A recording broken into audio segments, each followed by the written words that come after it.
que él se había equivocado al darnos la ley y que ahora quedamos eximidos para desobedecer la ley. No fue eso lo que dijo, no, ahora voy a hacer un nuevo pacto, ahora mi ley ya no la voy a escribir en tabla de piedra, sino que la misma ley la voy a escribir en los corazones. La misma ley la voy a escribir en las mentes y voy a poner mi espíritu en el espíritu de ellos y los voy a hacer andar. Él dice estatutos y mis mandamientos. O sea que no nos eximió, sino que cumplió y magnificó la ley. O sea que el Nuevo Testamento nos enseña de un uso ilegítimo de la ley y de un uso legítimo de la ley. Ustedes recuerdan que hay pasajes que algunos usan ilegítimamente la ley, cuando usamos la ley como base para justificarnos, cuando usamos la ley como justicia propia para merecer el Espíritu.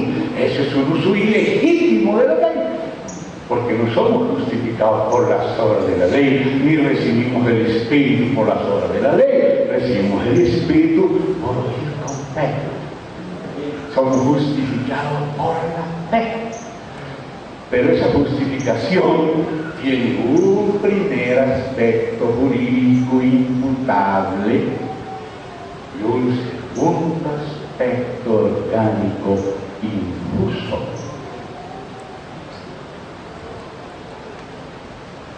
Y ese segundo aspecto es el que habla el Señor Jesús en Mateo 5 en relación con el reino.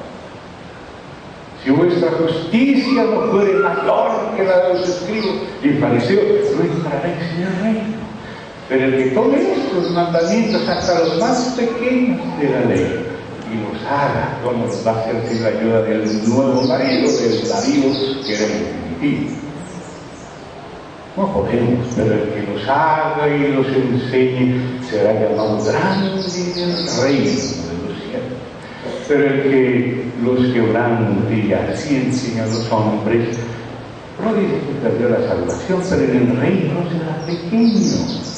O sea que hay una relación de la ley con el reino.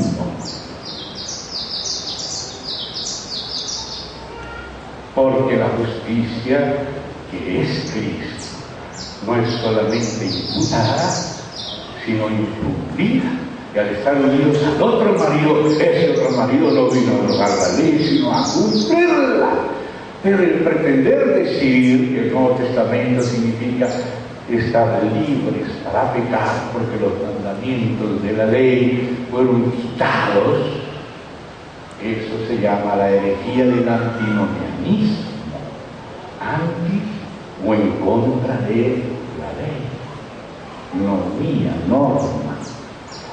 Y justamente quienes acuñaron esa palabrita de antinomianismo basada de las implicaciones del Nuevo Testamento fueron nada menos que los propios reformadores, Lutero, Calvino y otros de los hermanos de la época de la Reforma, que tanto enfatizaron la justificación por la ley, porque el catolicismo los había puesto otra vez bajo la ley, pero separados del marido, aunque quizá no sea la doctrina oficial de ellos, pero había esos malentendidos y la generalidad de los católicos no entienden muy bien estas cosas y piensan que se salvan por medio de la ley, el mérito propio, y luego los protestantes vieron al otro lado pensando como le malentendían a Pablo y acusaban a Pablo falsamente. Y Pablo dice que la condenación de aquellos que lo acusaban falsamente es justa, de que él decía hagamos males para que vengan bienes,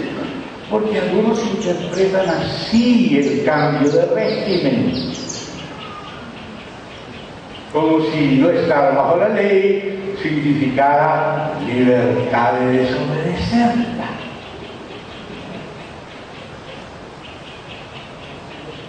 El régimen tiene que ver con la justificación, y vamos a seguir leyendo ahora entonces aquí en Gálatas.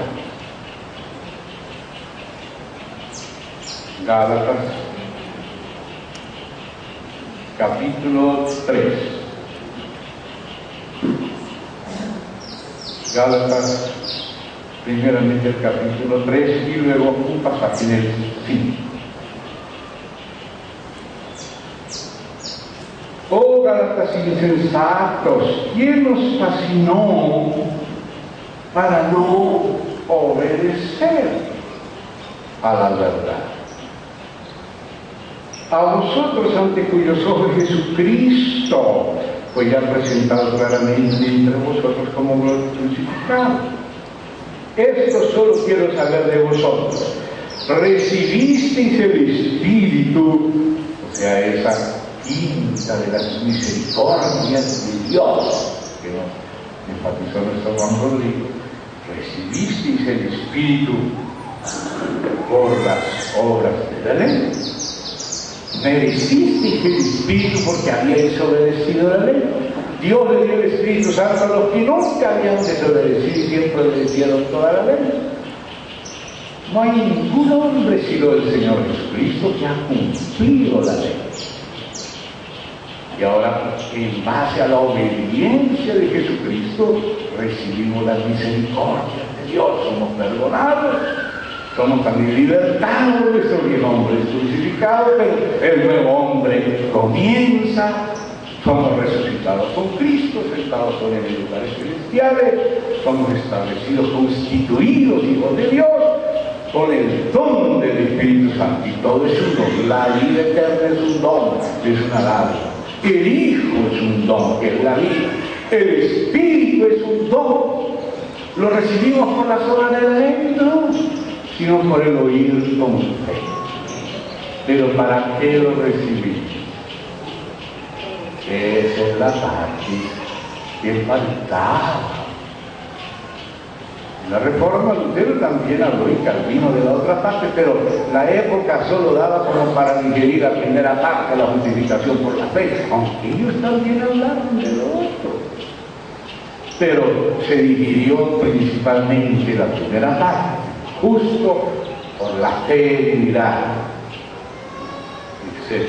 Entonces ahora dice, ¿recibisteis el Espíritu por las obras de la ley o por el oír con fe?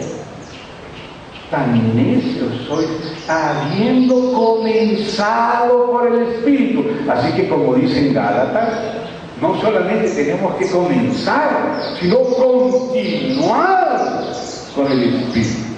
Aún para que la ley sea cumplida de nuevo, como se cumplió en Cristo, ahora por nosotros, según el Espíritu, debemos continuar en el Espíritu.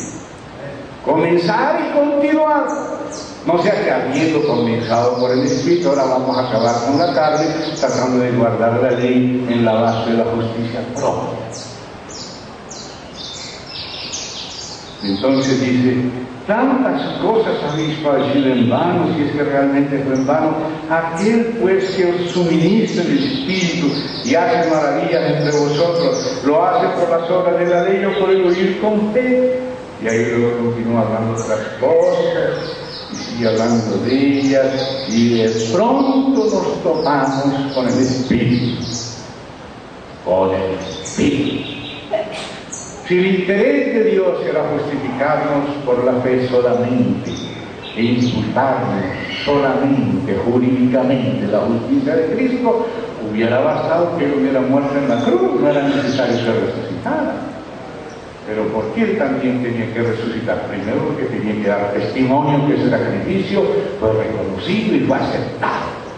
Y segundo, porque Él tenía que meterse en nosotros por medio de su Espíritu, para que su cumplimiento de la ley y su magnificación y engrandecimiento de la ley se cumpliese en nosotros por el Espíritu, hasta que todo se haya cumplido.